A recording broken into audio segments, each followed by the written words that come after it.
আমরা প্রায় সময় বাসায় পাস্তা রান্না করে থাকি, কিন্তু চিকেন হোয়াইট সস পাস্তা রান্না করলে কেন দোকানের মতো স্বাদ হয় না? আমরা যদি এই রেসিপিটি স্টেপ বাই স্টেপ সব কিছু ভালো করে ফলো করি, তাহলে ইনশাল্লাহ অবশ্যই দোকানের মতো পারফেক্ট হবেই। আসসালামু আলাইকুম। আজকে বানিয়ে দেখাবো chicken white sauce pasta recipe. সাথে থাকছে রান্নায় অথেন্টিক স্বাদ আনার জন্য টিপস অ্যান্ড ট্রিক্স।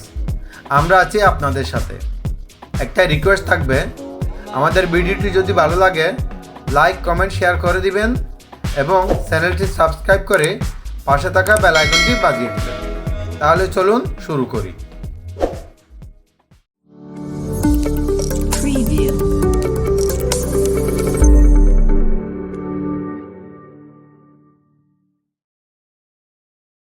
আমরা এখানে 1-150 গ্রাম মতো চিকেন ছোটো ছোটো পিস করে নিয়েছি। মাংসগুলো ম্যারিনেট করে নেব। ম্যারিনেট করার জন্য দিয়ে দেব 1 চা চামচ আদা বাটা, 1 চা চামচ রসুন বাটা, লাল মরিচের গুঁড়া দিয়ে দেব 1 চা চামচ, আধা চা চামচ মতো দিয়ে দেব জিরার গুঁড়া, সামান্য পরিমাণে গরম মশলার গুঁড়া অর্থাৎ 1/4 চা চামচ দিয়ে দিলাম, 1 চিমটি লবণ দিয়ে দিলাম, 1 চা চামচ দিয়ে দিলাম সয়া সস, কিছুটা পরিমাণে অরিগানো দিয়ে দিব অর্থাৎ 1/4 চা চামচ মতো দিলাম আর কি। এই অরিগানো আপনারা চাইলে যে কোনো সুপার শপে ইজিলি পেয়ে যাবেন। দোকানের মতো পাস্তায় পারফেক্টলি স্বাদ আনতে চাইলে এই অরিগানোটা অবশ্যই আপনাদের দিতে হবে। সবগুলো উপকরণ মাংসের সাথে ভালোভাবে মেখে আমরা 10 মিনিটের জন্য রেস্টে রেখে দিব। মাংস ম্যারিনেট হতে থাক, এখন আমরা পাস্তাগুলো সিদ্ধ করে নিব। আমরা এখানে 1.5 কাপ মতো পাস্তা রান্না করব। 1.5 কাপ পাস্তার জন্য 3 কাপ মতো পানি দিয়ে দিলাম। দিয়ে দেব 1 টেবিল চামচ মতো রান্নার তেল, সামান্য পরিমাণে লবণ, একটু নেড়ে ছেড়ে পানির সাথে মিশিয়ে নেব। পানি বয়েল হওয়া পর্যন্ত অপেক্ষা করব। পানি বয়েল হয়ে গেছে, দিয়ে দিলাম পাস্তা। আমরা 80 থেকে 85% পর্যন্ত পাস্তা সিদ্ধ করে নেব। বাকি 15 থেকে 20% রান্নার সময় সিদ্ধ হয়ে যাবে। পাস্তা সিদ্ধ হয়েছে কিনা আমরা কীভাবে বুঝবো? একটা পাস্তা ছুরি দিয়ে এভাবে কেটে দেখবেন। যদি দেখেন পাস্তাটা ইজিলি কেটে গেছে, তাহলে বুঝে নেবেন পাস্তা সিদ্ধ হয়ে গেছে। পাস্তাগুলো একটি ছাঁকনিতে ঢেলে পানি ঝরিয়ে নেব। পানি ঝরিয়ে নেওয়ার পর একটা ট্রে বা থালাতে নিয়ে নিব। সামান্য তেল ছিটিয়ে দিয়ে মিশিয়ে দিতে হবে, তাহলে পাস্তা একটার সাথে একটা আর লাগবে না, জর্জরে থাকবে।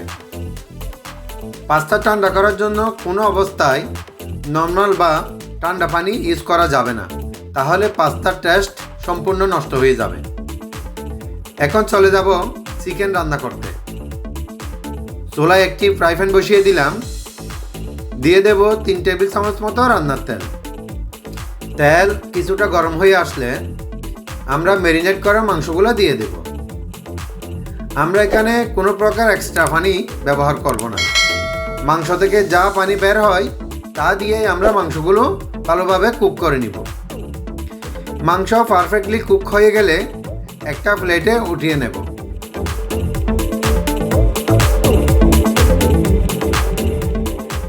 আবারও 2 টেবিল চামচ মতো রান্নার তেল দিয়ে দিলাম।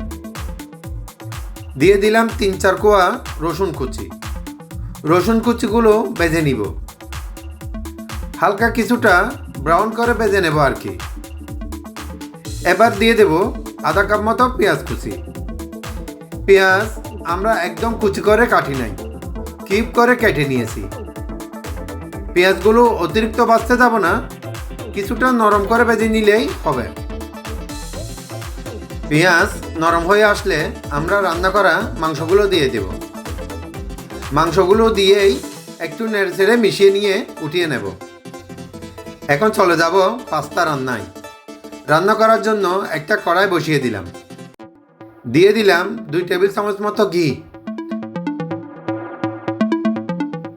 দিয়ে দিলাম 2 টেবিল চামচ মতো ময়দা। ঘিয়ের সাথে ময়দা ভালো করে ভেজে নিতে হবে, কারণ যদি ভালোভাবে ভাজা না হয় তাহলে ময়দার একটা কাঁচা গন্ধ থেকে যাবে। তাই ভালো করে আমাদের ভেজে নিতে হবে। আমার কাছে উপস্থিত বাটার নাই, তাই আমি ঘি দিয়ে এই রান্নাটা করতেছি। তবে এই রান্নার জন্য পারফেক্ট হচ্ছে বাটার। আপনারা বাটার দেওয়ার চেষ্টা করবেন। তবে হাতের কাছে বাটার বা ঘি না থাকলে রান্নার তেল দিয়েও এই রান্নাটা করা যায়। মোটামুটি ঘি এবং ময়দার মিশ্রণ ভাজা হয়ে গেছে। দিয়ে দেব আধা কেজি মতো গরুর দুধ। প্রথমে আমি 2 কাপ মতো অর্থাৎ অর্ধেকটা দুধ দিয়ে দিলাম। আস্তে আস্তে আমি সবগুলো মিশিয়ে নেব, যাতে কোনো ধরনের দলা পেকে না থাকে আর কি।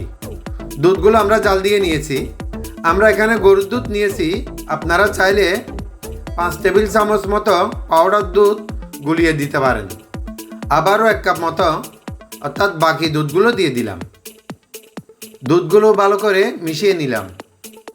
দিয়ে দিলাম স্বাদ মতো লবণ। চিনি দিয়ে দেব 1 টেবিল চামচ। সামান্য পরিমাণে কালো গোলমরিচের গুঁড়া দিয়ে দেব, অর্থাৎ 1/4 চা চামচ। আপনারা চাইলে এখানে কালো গোলমরিচের পরিবর্তে সাদা গোলমরিচের গুঁড়াও দিতে পারেন। দুধের মিশ্রণটা ভালোভাবে হয়ে গেলে এই পর্যায়ে দিয়ে দেব চিজ।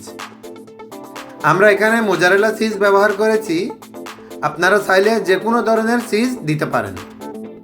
চিজ কিন্তু গরম পেলে দ্রুত গলে যায়, তাই লাস্টের দিকে দিলাম আর কি। একটু নেড়ে ছেড়ে নেব। দেখেন সসের ঘনত্ব। এর থেকে আমরা আর বেশি গাঢ় করতে যাব না। এই পর্যায়ে আমরা মাংসগুলো দিয়ে দিব।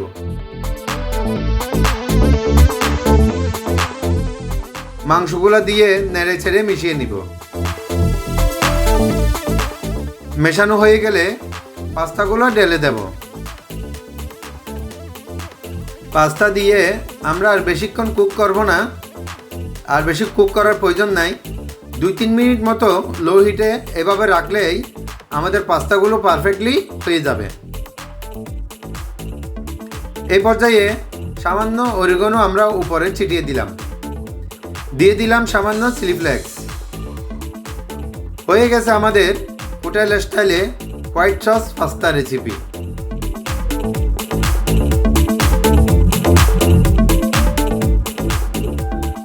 আশা করি আমাদের রেসিপিটি আপনাদের ভালো লেগেছে। যদি ভালো লেগে থাকে তাহলে চ্যানেলটি সাবস্ক্রাইব করে পাশে থাকা বেল আইকনটি বাজিয়ে দেওয়ার জন্য অনুরোধ রইল। আপনারা সবাই ভালো থাকবেন, সুস্থ থাকবেন, আমাদের জন্য দোয়া করবেন। আসসালামু আলাইকুম, আল্লাহ হাফেজ।